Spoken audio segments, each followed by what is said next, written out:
On September 11th, 2006, thousands from all over the world gathered in New York City, New York. They wore black shirts, reading Investigate 9/11, and held banners that read, "Ask questions, demand answers." This day marked the 5th anniversary of the terrorist attacks of September 11th, 2001. Although the 9/11 Commission report had been published over 2 years prior, many Americans and citizens worldwide remained convinced that the truth was being withheld from the public.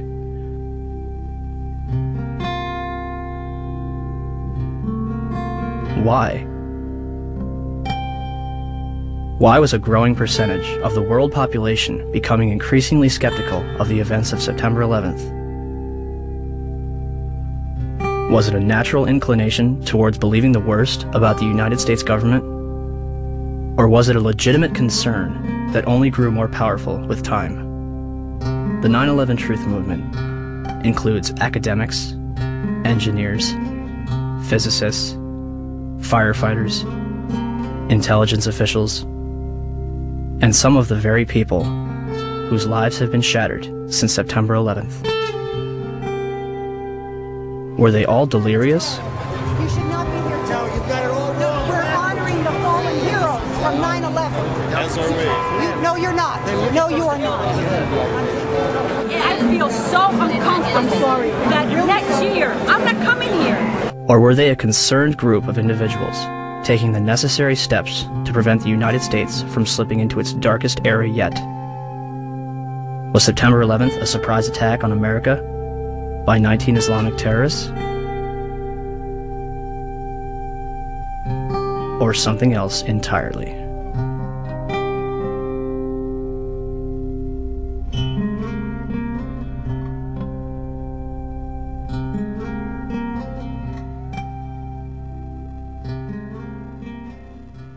George Bush has spent an uncomfortable day with his people trying to explain away why he failed to pass on warnings the White House had received before September the 11th that terrorists were planning to hijack American aircraft.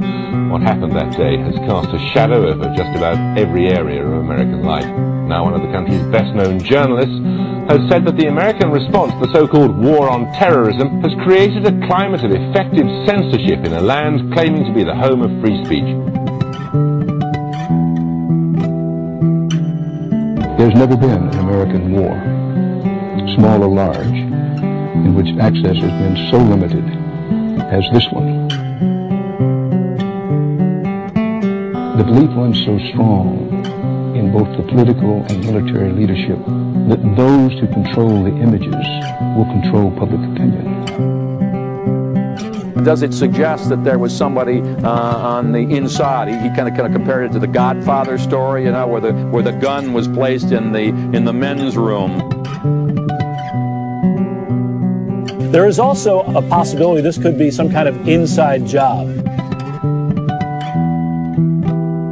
May it have been an inside job? Might these people have gotten help from the inside? I was speculating about that along with others early this morning, but now there's a lot more evidence that suggests it's almost certainly the case. It's an obscene comparison, I'm not sure like it, but there was a time in South Africa that people would put flaming tires around people's necks if they dissented.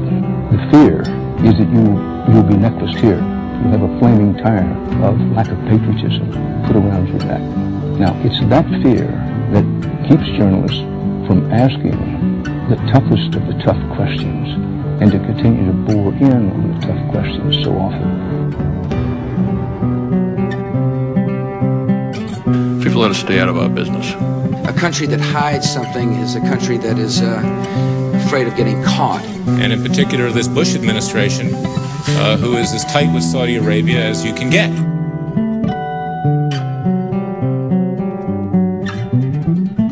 The President's father used to stay with the bin Laden family when he would go to Saudi Arabia.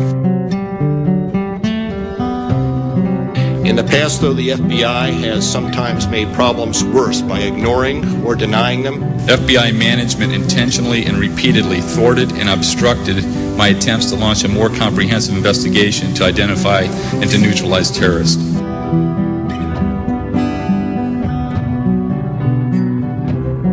To the families and victims, of September 11th. On behalf of John Vincent, Barry Carmody, and myself, we're sorry. I want to say quietly, but as forcefully as I can, that I hope this doesn't go any further. It's gone too far already. I am appalled by it.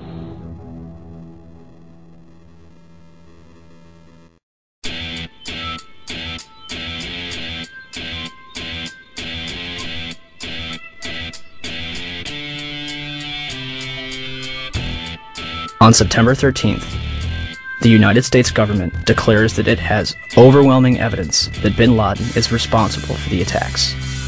The Taliban offers to hand over Osama bin Laden if the United States can provide evidence.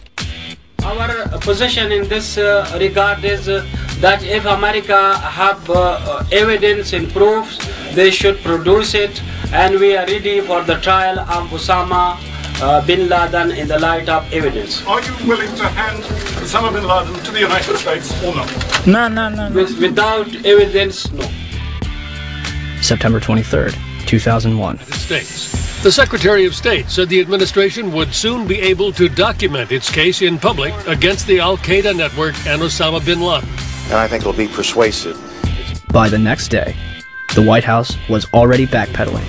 But is there any plan to present public evidence so that, the average citizen, not just Americans, but people all over the world, can understand the case against bin Laden? I think as Secretary Powell said, there's hope to do that and to do so in a timely fashion over some course of time.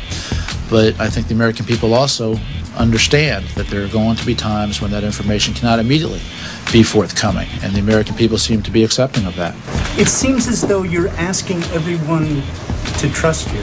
This information has yet to be provided to the public.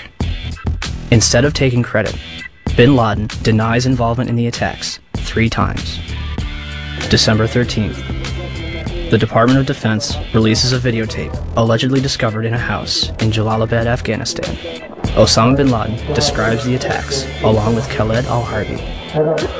American mainstream media and even President Bush would portray this videotape as absolute proof of his guilt. International establishments question the authenticity of the tape. December 26th, 2001. A Taliban official claims that he has attended the funeral of Osama bin Laden.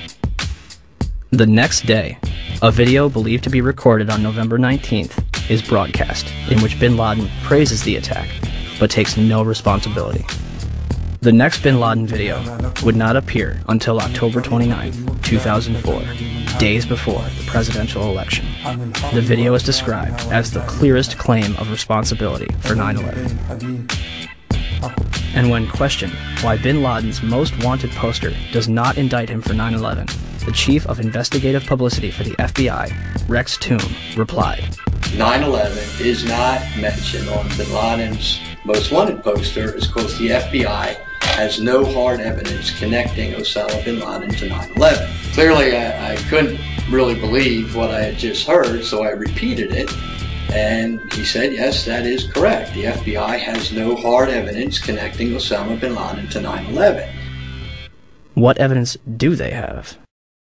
2 bags belonging to Muhammad Atta checked in at Portland Airport but failed to make Flight 11 at Boston, containing a 757 video tour and flight manual, an Arab-English dictionary, a handheld flight computer, a Quran, and his will. Why would Atta take his will onto a plane that would be destroyed in a fiery inferno? Marwan al-Sheikh's rental car, discovered at Logan Airport, containing an Arabic flight manual, an airport restricted area pass, and documents from Huffman Aviation. Nawaf al-Hazmi's rental car, discovered at Dulles Airport, containing Muhammad Atta's instructions, a check for a flight school in Phoenix, 4 drawings of a 757 cockpit, a knife, and maps of Washington and New York. Satam al-Sakami's passport, discovered below the Twin Towers. Well, Dan, not far from here, a passerby found the passport of one of the hijackers. How does a passport fly out of a man's pocket through a 400-mile-per-hour airplane crash, survive 9,000 gallons of jet fuel, and land intact on a sidewalk 1,000 feet below? Mahed Maked and Nawaf al-Hazmi's ID cards discovered in the wreckage at the Pentagon. An ID, Saeed al-Ghamdi's passport, Ahmed al-Nami's driver's license, passport photos, and a business card found in Shanksville.